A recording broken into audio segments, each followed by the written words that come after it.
अखन अहाँ सब सुन रहल छी अमचन म्यूजिक की शानदार प्रस्तुति।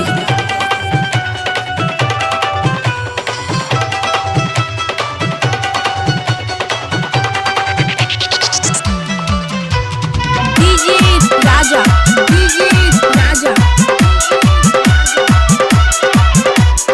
बड़ी घरदार चौक खुशी रिकॉर्डिंग स्टूडियो बलुआहा। हे गे छौरी दै छियो शराब, हे गे छौरी दै छियो शराब। हमरा देवी नै त रात तोहर मर जेतो बाप, हमरा देवी नै त रात तोहर मर जेतो बाप। हे गे छौरी दै छियो शराब, हे गे छौरी दै छियो शराब। हमरा देवी नै त रात तोहर मर जेतो बाप, हमरा देवी नै त रात तोहर मर जेतो बाप।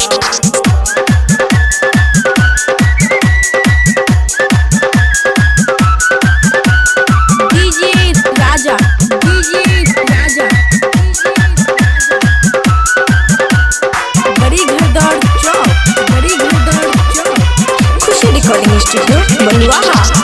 अब मैंने जो न बात चला हमरा ताए साथ, अब मैंने जो न बात चला हमरा ताए साथ। करबे काम शुरुआत है गे छौरी, खोली देना मुँह के नकाब, खोली देना मुँह के नकाब। हमरा देवी नै त रात तोहर मर जेतो बाप, हमरा देवी नै त रात तोहर मर जेतो बाप।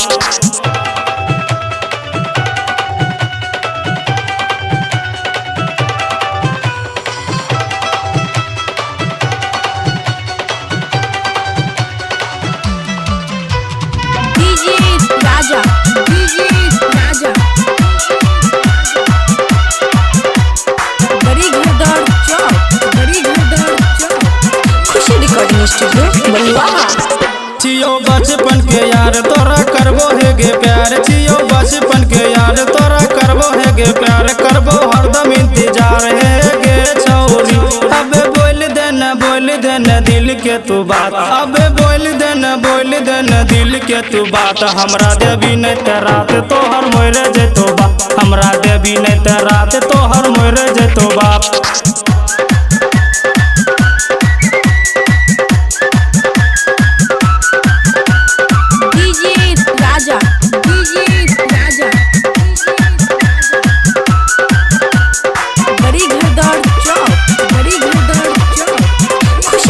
स्टूडियो बलुआहा।